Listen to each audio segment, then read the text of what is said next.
Meus amados e queridos irmãos, a paz do Senhor Jesus, que Deus possa te abençoar nesse dia de hoje e possa lhe prover, todas as suas necessidades, tudo aquilo que você necessita e precisa nesse dia de hoje. A minha oração é que Deus lhe conceda o desejo do seu coração, conforme a vontade dele. Deus tem sido bom e maravilhoso para conosco, e por isso nós estamos alegres, estamos felizes. Então, nossa gratidão a Deus por hoje, Eu quero meditar em alguns versículos aqui nessa manhã que com certeza falará aos nossos corações,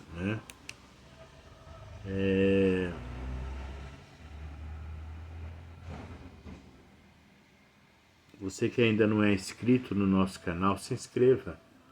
Deixa aí o seu like, compartilhe,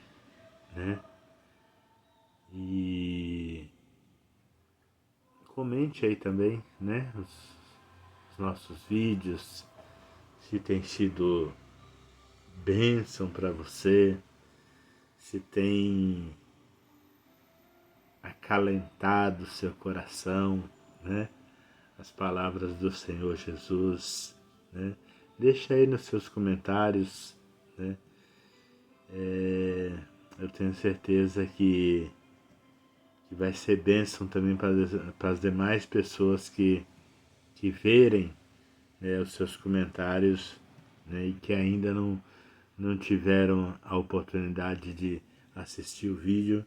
Eles vão também querer assistir, e ouvir uma palavra da parte de Deus,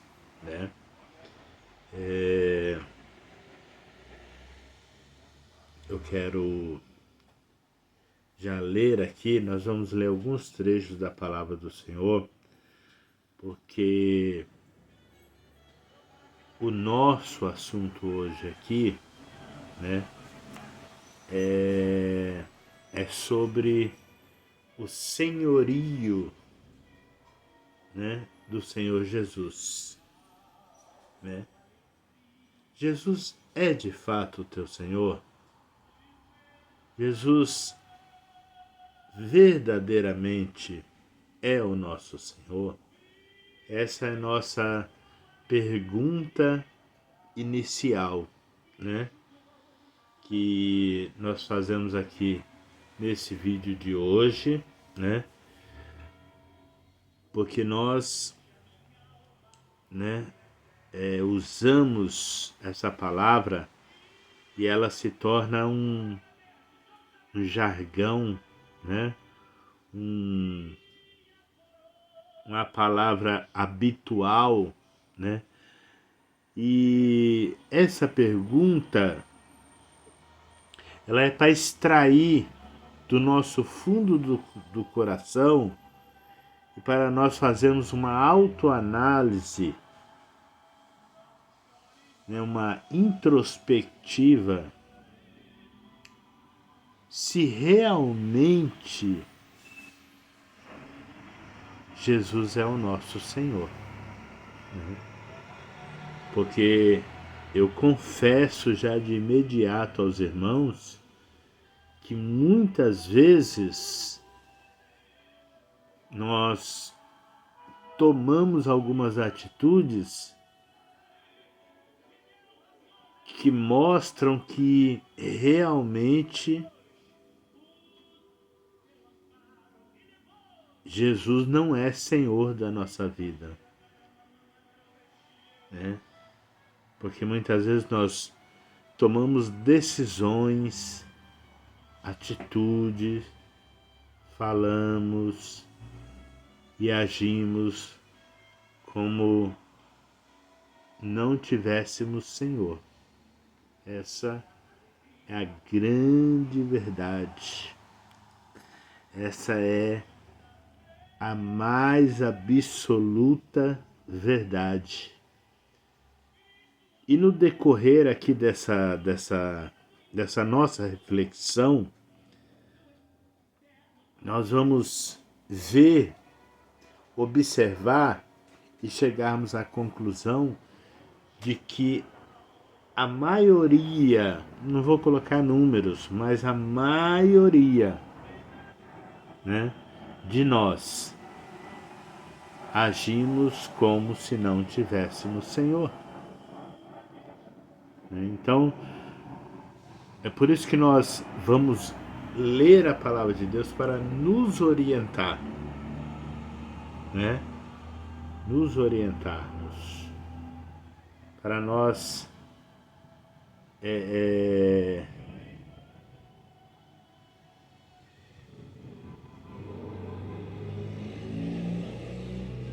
para nós refletirmos sobre a nossa posição de servo e a posição de Jesus de Senhor, tá? E nós vamos começar aqui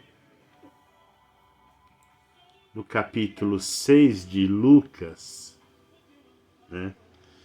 Que Jesus faz uma pergunta.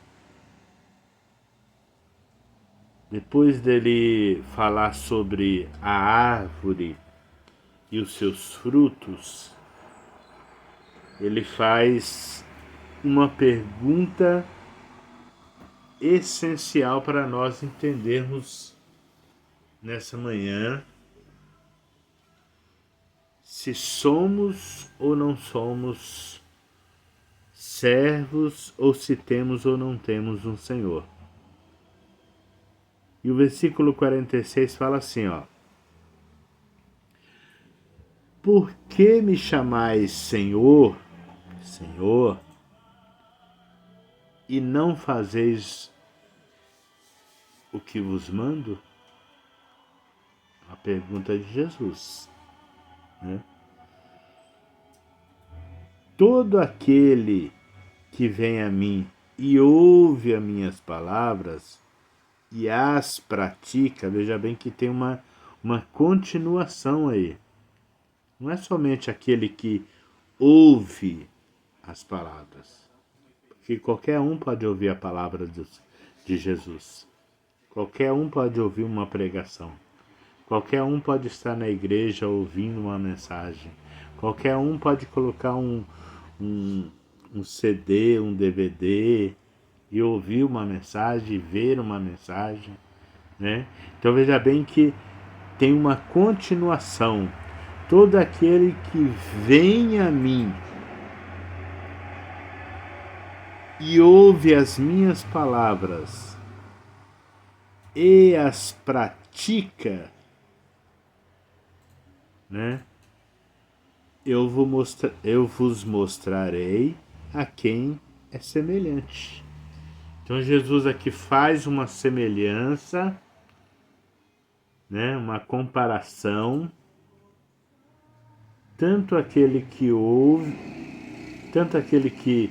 ouve a palavra de Deus e pratica, como aquele que ouve e não pratica.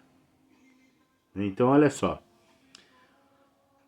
Eu vos mostrarei a quem é semelhante. É semelhante a um homem que edificando uma casa, cavou, abriu profunda vala, lançou o alicerce sobre a rocha, e vindo a enchente arrojou o rio contra aquela casa e não a pôde abalar, por ter sido bem construída. Mas o que ouve e não pratica é semelhante a um homem que edificou a casa sobre a terra sem alicerces e, arrojando-se o rio contra ela, logo desabou e aconteceu que foi grande a ruína daquela casa. Então o segredo não está em quem ouve, está em quem pratica ou não pratica, né? Então, a princípio, nós achamos que está tudo bem até aí, né? Mas quando nós vamos olhar de forma minuciosa, a gente percebe que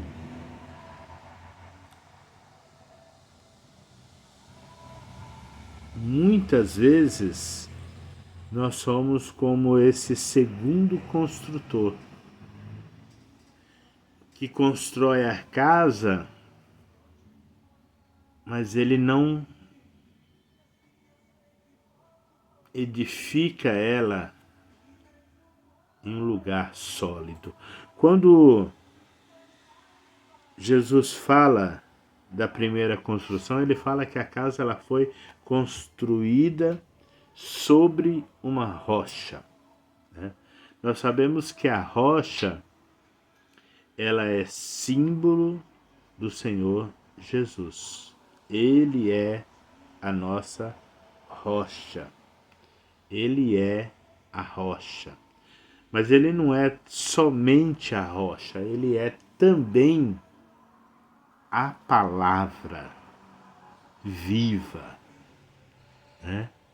Ele é o verbo que se fez carne.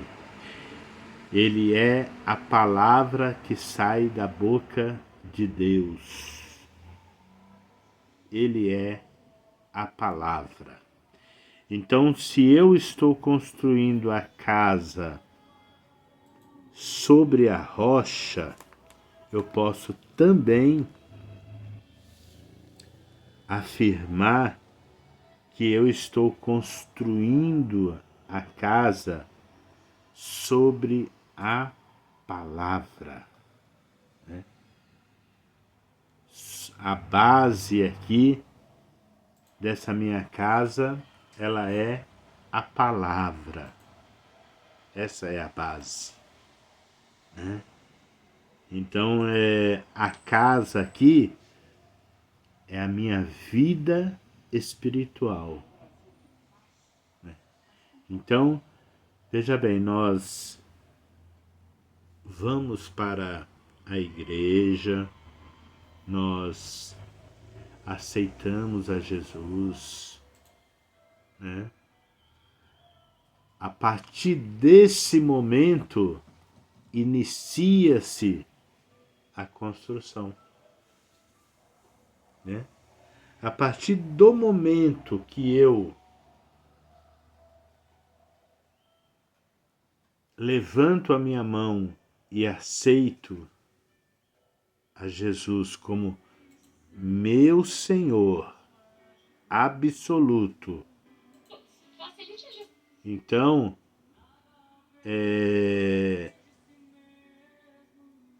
como meu Senhor absoluto, então eu preciso obedecê-lo em tudo, né?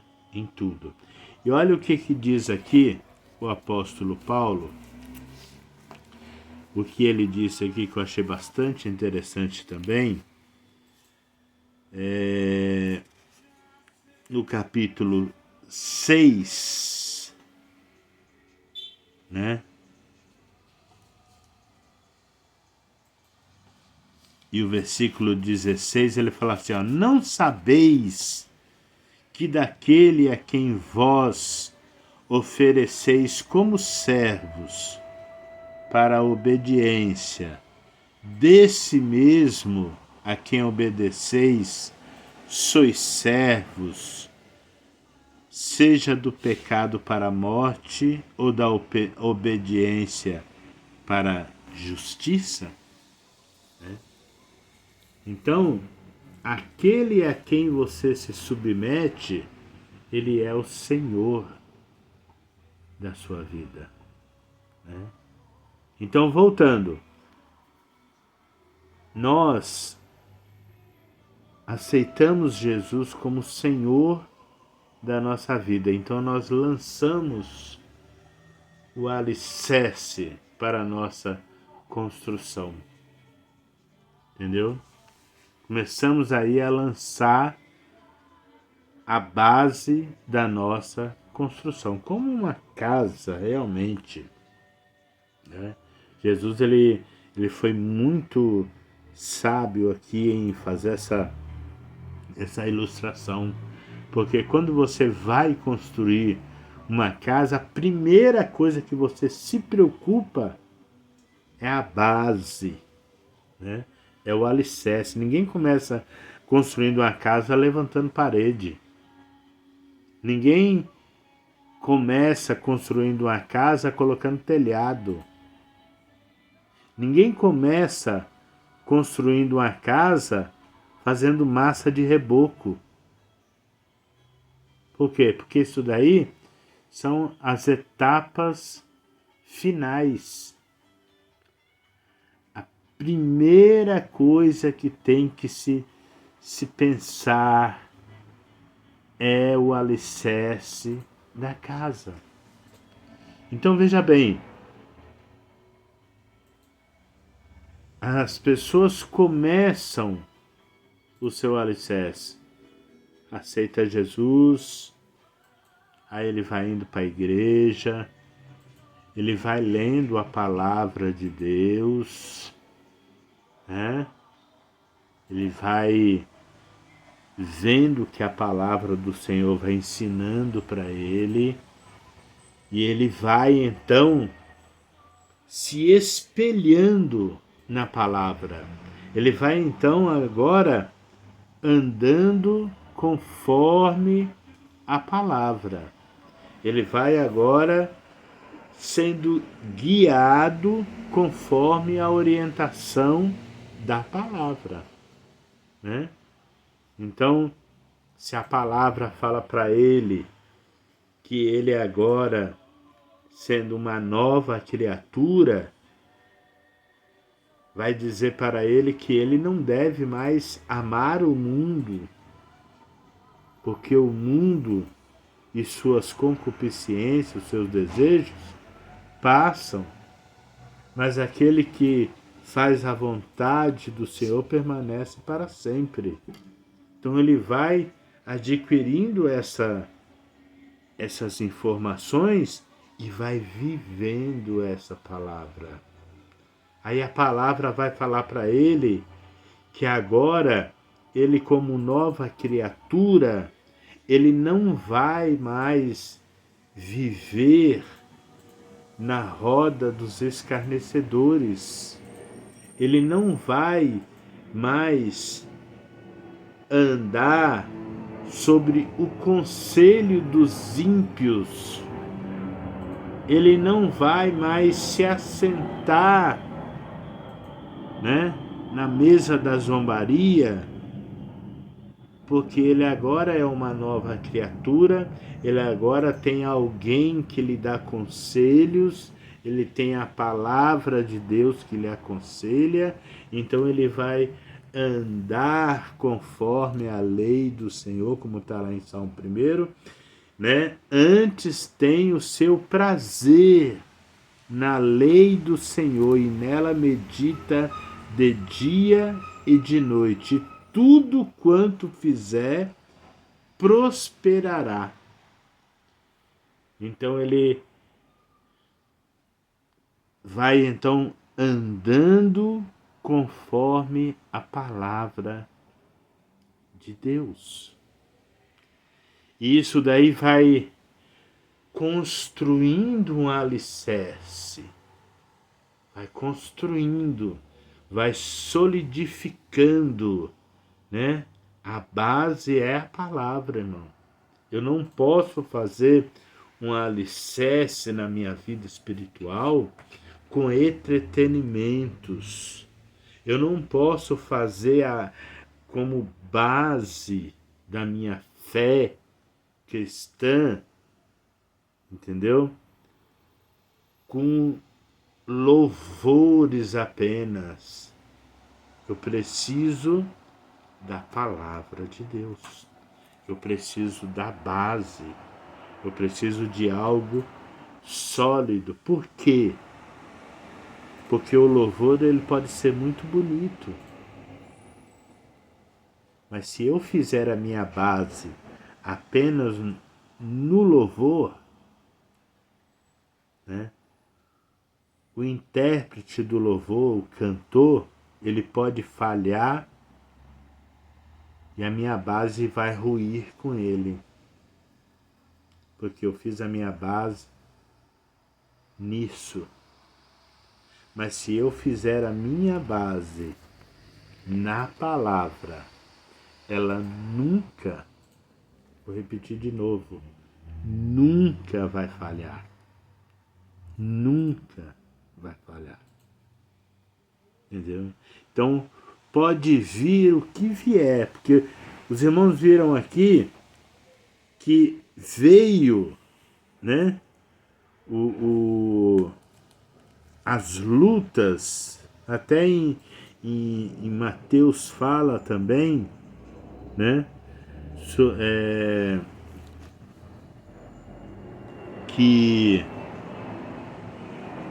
com mais detalhe fala que caiu a chuva, transbordaram os rios, sopraram os ventos, deram com ímpeto, com força, contra aquela casa, que não caiu, porque fora edificada sobre a rocha. Tá? E todo aquele que ouve essas minhas palavras e não as pratica, será comparado um homem insensato que edificou a sua casa sobre a areia. E caiu a chuva, transbordaram os rios, sopraram os ventos e deram com ímpeto contra aquela casa e ela desabou. Né? Então veja bem que as mesmas dificuldades que vieram na casa sobre a rocha também vieram naquela casa que não estava edificada. Isso quer dizer o quê, irmãos? Quer dizer que as mesmas lutas, as mesmas provas, né? As mesma angústia, tribulação, ela vem no crente fiel, naquele que obedece à palavra de Deus, mas ela também vem na vida daquele que não obedece, na vida daquele que leva uma vida, né, sem compromisso com o Senhor, sem compromisso com a palavra, né, veio também nele. Qual que é a diferença? A diferença é que uma estava firmada. Por quê? Porque a luta ela vem sobre a nossa vida e a gente sabe que a palavra, que é a nossa base, ela nos dá uma garantia de que vamos ser vencedor, de que vamos passar por aquela luta, de que outros tiveram a mesma luta e venceram. Então a gente já tem essa mensagem na mente, né? Agora, quando ela vem sobre a vida daquele que não tem um alicerce, ele nem sabe quais são as promessas que tem, as garantias. E aí ele vai perdendo a fé.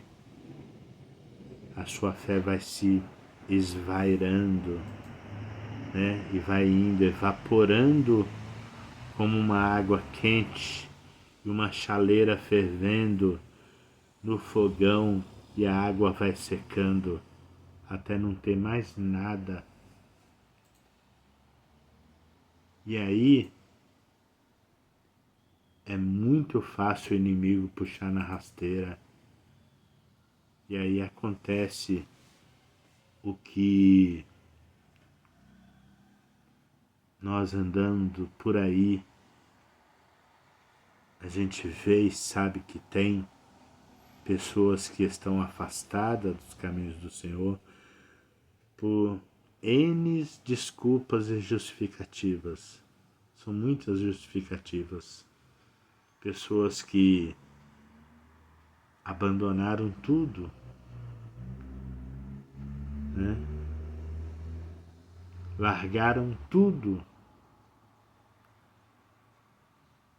e estão vivendo agora, porque a realidade é que, segundo a palavra, né, e parece um paradoxo, mas quando você serve a Jesus, você é livre. E quando você não serve a Jesus, que você pensa que você é livre, que você pode fazer o que você quiser, você é escravo dos seus próprios desejos e do diabo, que acaba se tornando o seu senhor. Então, é possível ser livre sendo servo, né? Olha que maravilha. Vou repetir. É possível ser livre sendo servo, né? E você pode achar que é livre, mas é escravo, né? Como assim? Porque quando você serve a Jesus, ele disse lá em Mateus 28, 11, 28, vinde a mim todos que estáis cansados e sobrecarregados, e eu vos aliviarei. Tomai sobre vós o meu jugo e aprendei de mim, que sou manso e humilde de coração, porque o meu fardo é leve e o meu jugo é suave. Então você vai servindo ao Senhor e você é livre, de fato, né? E alguém fala assim, não, eu não quero servir a Deus, eu não quero servir a Deus. Alguém você vai ter que servir, porque nós lemos aqui em Romanos, que eu vou ler de novo para você, que você se submete, né? Você, se não sabeis que daquele a quem vós ofereceis como servo para a obediência, desse mesmo a quem obedeceis, sois servos, seja do pecado para a morte ou da obediência para a justiça. Então, quando você serve, você não pode não servir a Jesus, mas você serve ao pecado, você se torna escravo. Então, quando você pensa que você é livre, porque na sua mente você acha que você não tem um Senhor, mas tem. Porque o Senhor, né, que te proporciona prazeres, né, os desejos do mundo, você é escravo dele, entendeu? Você se torna escravo. Então, ou você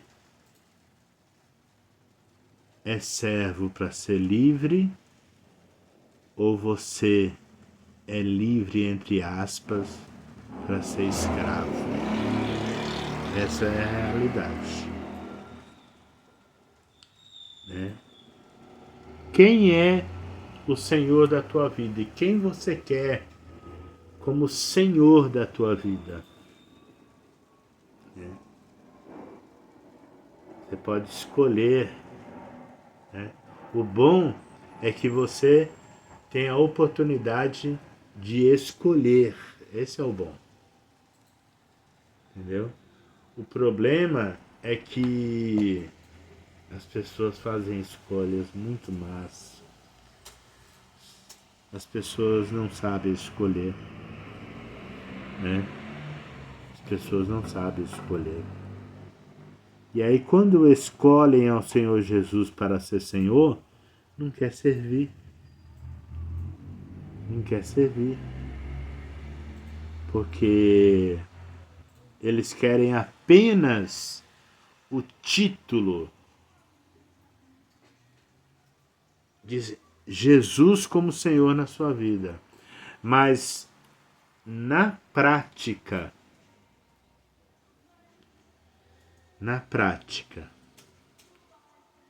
eles querem servir a outro Senhor. E é aí que nasce a grande dificuldade, porque você não pode, Jesus já disse aqui, ó, não podereis servir a dois senhores.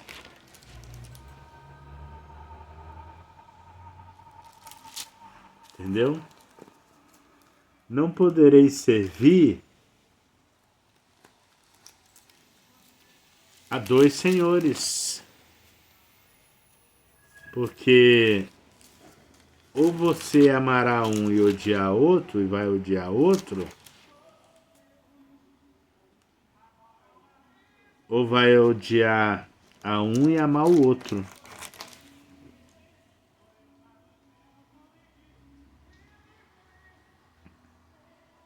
Entendeu? Isso aqui já está também em Mateus.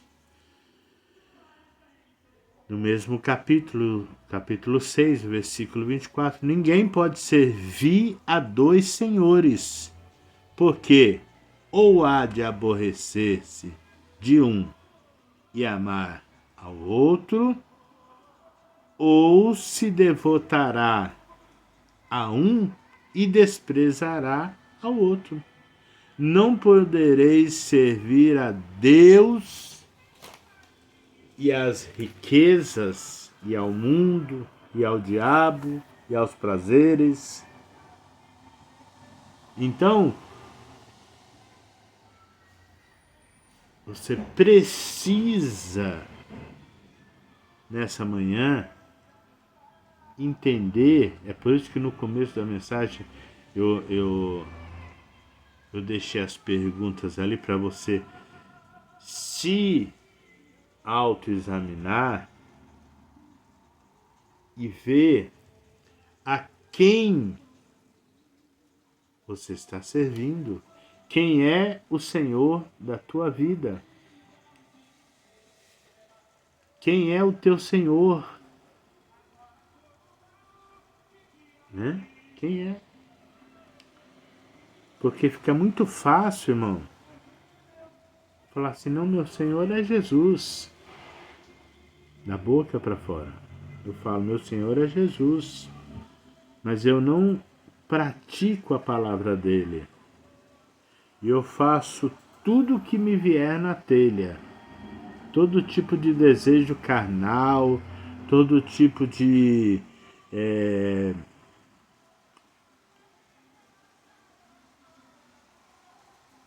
coisas mundanas eu estou praticando,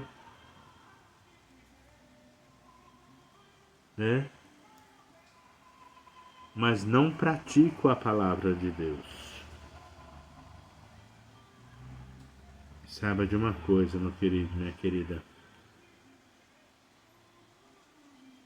que as mesmas dificuldades vão vir. né? As mesmas dificuldades, né? Vai cair a chuva, vai transbordar o rio, vai soprar os ventos, né? E tudo isso vai vir contra a sua casa. E aí? Aí vai te fazer falta o alicerce, a estrutura, a base. Vai te fazer falta. Entendeu? Então, antes, né? O interessante é que é o seguinte, você pode sempre reconstruir essa casa. Você pode sempre reconstruir essa casa.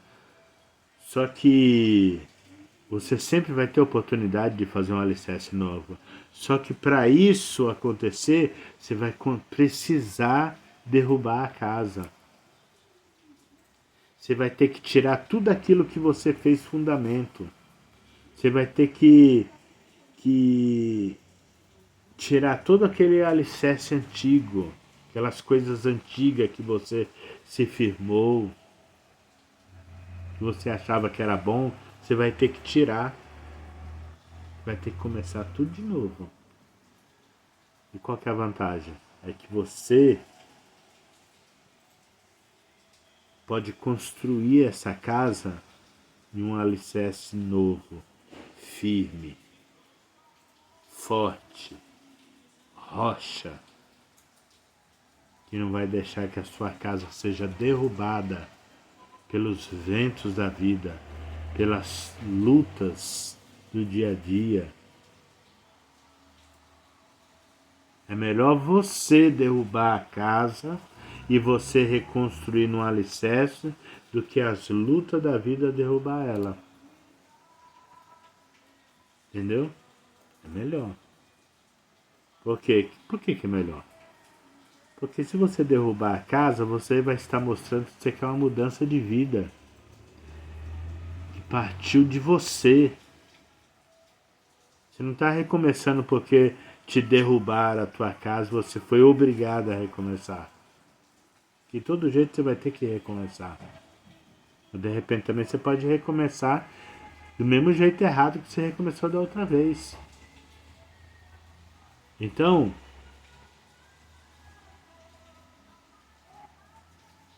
vamos autoanalisar o nosso alicerce. Né? Se for abrir mão dos maus costumes, vamos abrir mão dos maus costumes. Se for para reconstruir a casa, se tiver que abrir mão das amizades atribuladas, vamos abrir mão das amizades atribuladas, deixa eles para lá. Né? Se for para nós, se for para reconstruir, a gente precisar, né? Buscar a Deus nas madrugadas, vamos buscar a Deus nas madrugadas, vamos buscar a Deus em oração, vamos buscar a Deus nos jejuns e vamos reconstruir a casa, né? Vamos reconstruir a casa. Então que Deus te abençoe nessa manhã, Deus possa te dar graça e possa lhe conceder, né, a força para reconstruir